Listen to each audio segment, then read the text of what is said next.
Masayang araw, mga ka-PL. O eto na, pinutakti po ang Armed Forces of the Philippines ng ating mga kababayan. Bit-bit po ng ating mga kababayan, mga ka-PL, ang kanya-kanyang mga placards.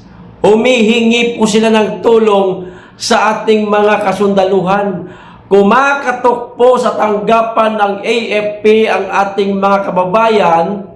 Nagbabakasakali na baka isang araw magising sila at pagbigyan nila ang kahilingan ng ating mga kababayan na siguraduhin sana ng ating mga kasundaluhan o ng AFP na tayong mga Pilipino ay hindi pinamumunuan ng isang bangag, mga kababayan.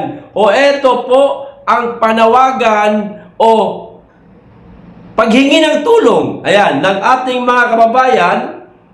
Hindi pa po ito karamihan, nasa mga 70 plus pa lamang ito, mga kababayan, pero baka pagkatapos po natin itong pag-usapan dito sa channel ko, kayong mga nakapanood po nitong content na ito, madagdagan po ito. Wala naman pong masama sa ginagawa nila ngayon. At ako, baka makiisa rin dito, mga kababayan. O eto po, basahin ko po muna itong naging post ni Joey De Vibre, mga kababayan, ating kaibigan, no? Kaibigan ko rin po si Maui. Lilinawin ko lang, hindi porke kinontent ko po itong naging post ni Joey, baka sabihin po ng iba dyan na mga medyo may masama ang loob kay Joey, ako maka-Joey. No, wala po akong kinakampiyan sa dalawa. Nasa gitna lang po ako kay Joey at kay Maui. Parehas ko pong kaibigan yan.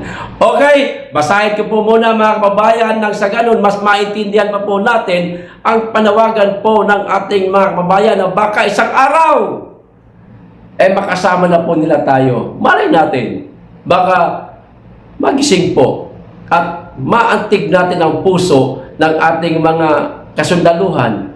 Magising sila, magsagawa sila ng investigasyon kung talagang itong ating bangag ba o ang iba pang mga cabinet o mga elected officials sa ating bansa mga bangag din ba. Okay? O eto, basahin ko muna. Kaya nilagay ko muna dyan. Ang sabi, Article 2, Section 3. Civilian authority is at all times supreme over the military. The armed forces of the Philippines is the protector of the people and the states.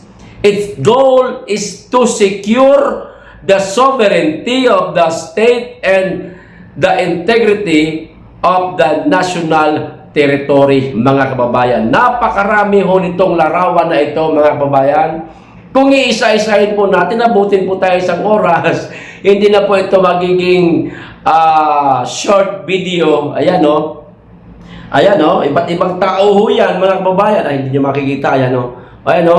Iba't ibang tao ho yan. Pero maglalagay po ako dyan ng 3 letrato para mabasa nyo po kung ano yung mga bit-bit nila. Kasi sa ganito, hindi nyo mabibit, hindi nyo po makikita. Pero kita nyo, iba't ibang tao yan. Ayan, no? Kung gusto nyo pong makita ng personal, mga kababayan, pwede nyo pong silipin sa Facebook account ni Joey. O ito po yung 3, ipakita ko ho sa inyo para mabasa nyo po ng personal kung ano po ang mga naging hinanaing ng ating mga kababayan. Unahin po natin itong si Joey, mga kababayan. Ayan o. Ang sabi niya, we Filipinos deserve to be assured that we are not governed by drug addicts. Sino ba tinutukan niya? Si Bagag ba talaga? Hindi lang naman siya. Marami yan sila. Nako. O ito pa. AFP, help us. Ayan. AFP, protect the people. Okay? Ito pa isa. We Filipinos deserve to be assured that we are not governed by drug addicts. O pare-parehas nga po, mga kababayan. O AFP protect the people. Ayan. AFP, kumakatok ang ating mga kababayan sa inyong mabubuting puso at matatapang na puso. Baka naman, huwag niyong ipagkait. Tandaan ninyo, taong bayan po ang bumubuhay sa inyo, AFP. O ito pa, ito, sa lahat ng format po na nabasa ko dito sa post ni Joey, mga kababayan, nasa 70 mahigit ito po ang pinakagusto ko. Ito po ang gagayahin ko, mga kababayan. O ayan, we Filipinos deserve to be assured that the President and other government officials are not drug addict. Ayan ha. O, AFP, please help us. AFP, please protect the Filipino of the Philippines. Bakit ko ito gustong-gusto, mga kababayan? Kasi may nakalagay talagang president. Hindi mo ba sinagad dati? Nilagyan mo na rin sana ng Ferdinand Marcos Jr. Para pasok sa banga. O ganun lang. O ako, gagayahin ko itong format ni ate, mga kababayan. Pero lagyan ko talaga. Ha? O, antayin niyo po yung aking entry, mga kababayan. Ngayon ang tanong, mga kababayan, meron bang masamang ginagawa? Ha? O masama ba itong ginagawa ng ating mga kababayan? Ito ba'y labag sa batas, mga kababayan? Ito ba'y karapat-dapat ma-cite in contempt at ipatawag sa kamara? Sa palagay ko, walang masama sa ginagawa nila. Nananawagan lang sila sa ating kasundaluhan.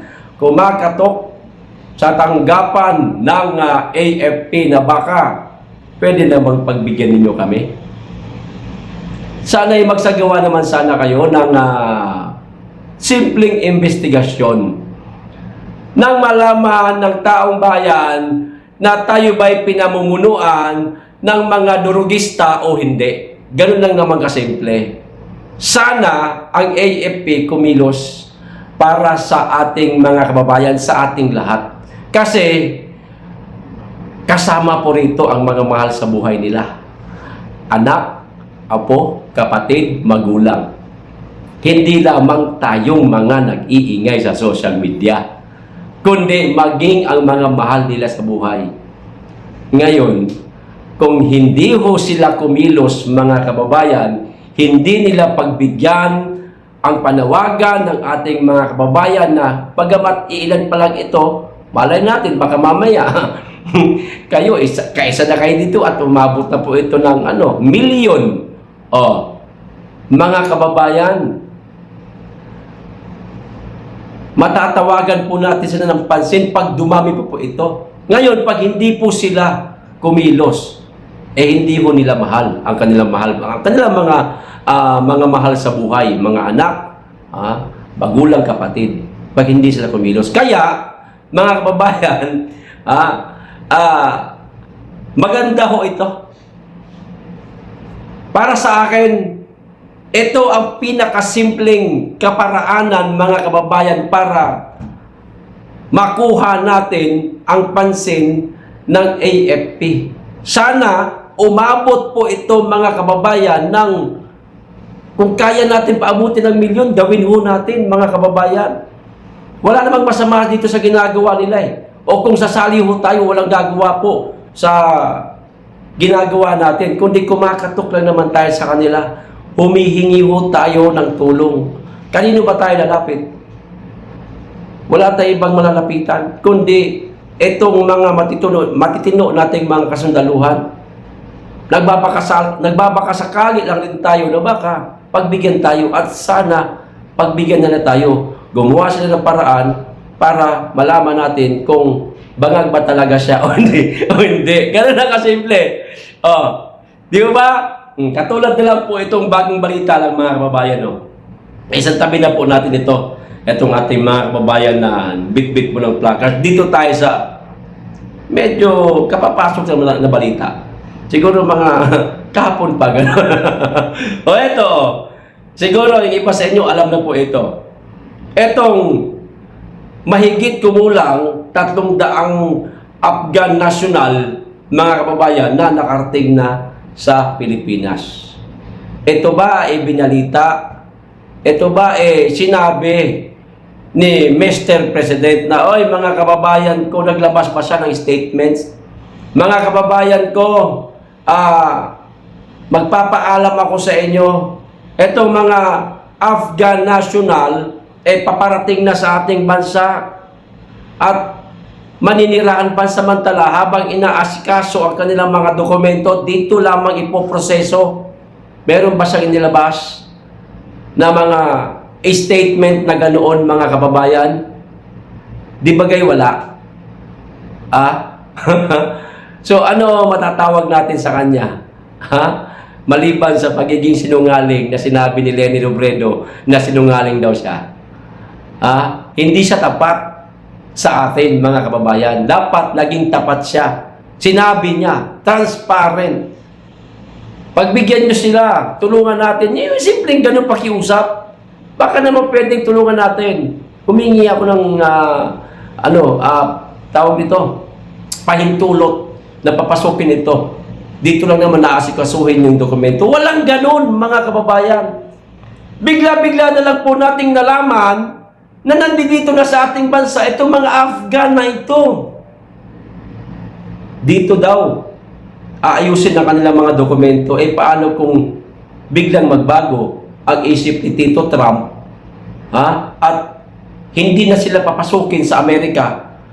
Dito daw aasikasuhin ng mga dokumento para sila makapag-transport papuntang Amerika. Paano kung, ayaw ko papasukin yan? Paano kung magkaganon? Di nandito dito na sa ating bansa yan forever, mga kababayan.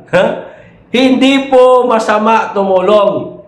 Napakasarap po sa pakiramdam ng meron tayong natutulungan. Ang problema, tayo ba mismong mga mamamayan sa ating bansa ay natulungan ng ating presidente? Wala. Tapos ngayon inuna niya pa itong mga Afghan na hindi ho natin alam, mga kababayan, kung ano talaga ang pakay nitong mga ito dito sa ating bansa. Maraming bansa na pwede silang doon humingi ng tulong. Bakit sa atin pa? Nakakapagtaka, nakakaduda ho, mga kababayan. Kaya mag-ingat-ingat po tayo at magmasid sa mga estrangherong ito na pumasok po sa ating bansa. Okay, hanggang dito lang. Maraming salamat. Mag-iingat kayo lagi. At higit sa lahat, mahalin natin ang Pilipinas.